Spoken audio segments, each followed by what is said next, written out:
Welcome to Learn It, a series of digital scrapbooking tutorials by Studio Wendy at Scrapbook Graphics. Today we're going to be looking at Flare It. It is a simple set of brushes and a little action that will help you add a little bit more pop to your photos. Sometimes you might have a lens flare or a bit of light that's in your photo that's not, that the camera didn't quite capture the way you want to. And other times, maybe your photo isn't quite as colorful. For example, with a sunset or something like that, the color pop just isn't quite there. It's just not quite what you saw with your eye. So these little brushes and this action are intended to help you be able to recapture a little bit of that in your photo. Now you can run this action directly on the photo, or you can have the photo in your layout before you choose to run it. So here we are in Photoshop. The first thing we need to do is set our foreground color. So I'm going to pick my eyedropper tool here, my color picker tool. And in most cases, I'm going to want to pick a color that's right out of the photo. So in this case, there is a bit of a lens flare already here on this image, and we want to enhance it.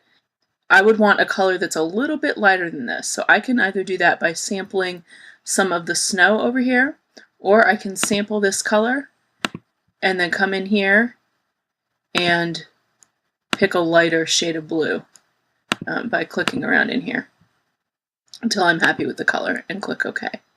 The action is going to add a layer on top of our photo, and we're going to paint our lens flare on top of that. So let's go ahead and press play and continue through the message that just tells us that we are going to have a layer added on here and that we're going to be able to paint on it. So when we're done, here's our flare layer, and it's been clipped right to the photo so that if you are in a layout, anything you paint on this will only apply to the photo below it. And then the next thing we're going to do is grab our brush tool. Now this particular set came with a brushes file and an action file, so make sure you've got both installed. And here we're going to go into our brushes palette. The 5 brushes it came with are right here: Lens Flare 1, Lens Flare 2, Lens Flare 3, Lens Flare 4, and Lens Flare 5. And what you want to do is select one. And when you do, come over here onto the canvas, and you'll see that this brush can be resized up and down.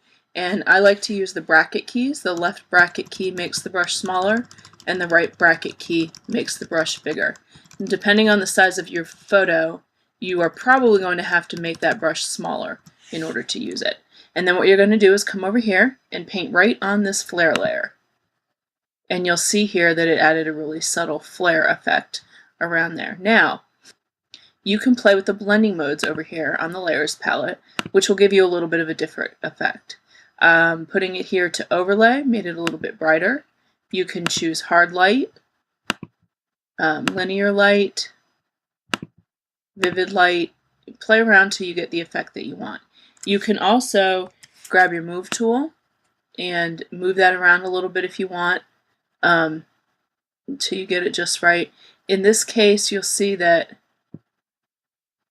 the brush got clipped at the edge of the canvas. So if you want to make sure that doesn't happen, you can paint more in the center of the page, or just make your canvas a little bit bigger by releasing that photo to its own layer, making your canvas size bigger. Then when you paint on here,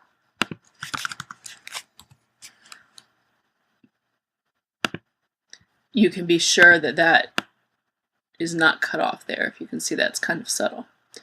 So there you can position that flare right where you want it, and then you are good to go.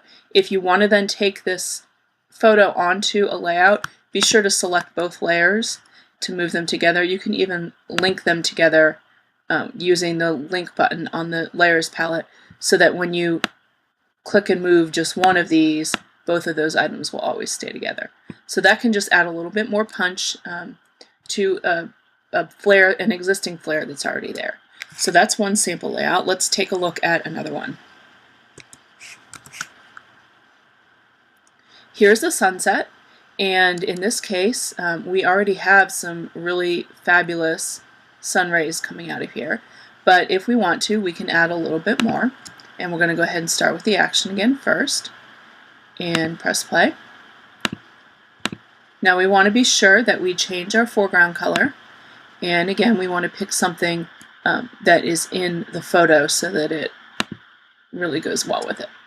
So I've got a color here that I've picked out of the photo, and now I can go back to my brushes palette and I can pick any number of the brushes that are here. Resize it and paint right over it. And again, you can play with that light. You can see here if I drag it over, the kind of effect that's putting on there is really subtle in this one. You can even duplicate it if you feel that it's not dark enough. And you'll see here that by duplicating it, it makes it more of a stronger effect there. So we can do that. The other thing you can do is adjust the opacity of your brush before you paint. And if you come up here, you'll see that our brush is set to 26% opacity. That means when we paint on here, it's only painting 26% of the paint color. So in this case, we could up that opacity right up here, and then when we paint on here, you'll see we'll get a much deeper effect. So that was at 70%. I clicked undo by going to Command or Control Z, and I'm going to take that down to 45% and paint right on there. So you can do that kind of thing. Now there's one more thing I want to show you. Here in this image, the actual sunset was actually a much more rich, colorful scene here. And so in addition to painting a sun flare on there, we are going to actually add some really rich color. So to do that, again, we're going to start with the action, run it to add our layer, and then we're going to pick a nice deep hue of orange. And in this particular photo, you can see there's a little hints of reddish orange in it, but not much. So we can try to sample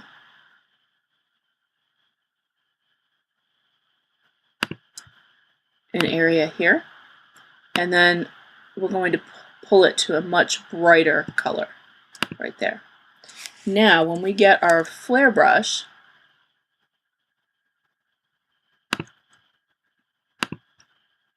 here and paint on the image, we can add the flare, and then we can grab just a really nice soft brush. We're going to make it really big,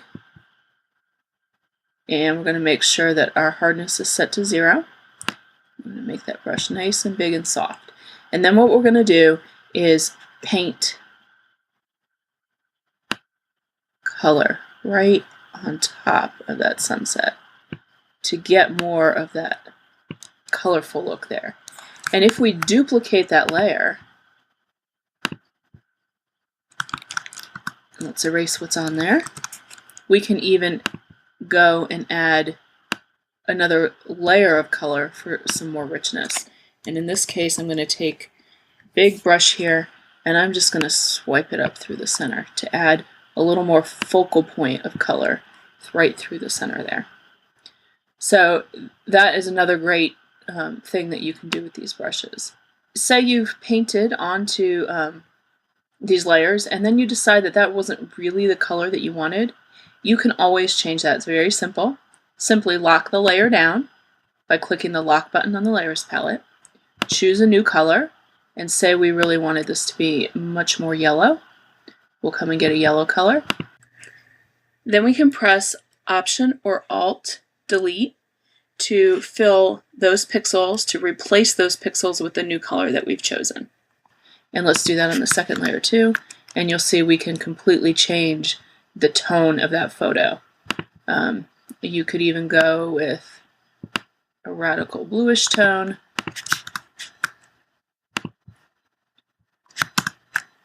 To do something different. So When you're happy with that, you can go ahead and save it or drag it onto your layout. And that's about it. There's, again, a lot of ways you can use that, because you can change these lighting modes to get really dramatic effects. You can change your opacities, both here on the layer palette for your layer, as well as the brush opacity, and you can play with the placement and size of your flares on the photo. You can add new ones, and you can paint over existing ones. So that is what Flare It can do for you, and I hope you enjoy playing with it. Thanks for watching this episode of Learn It.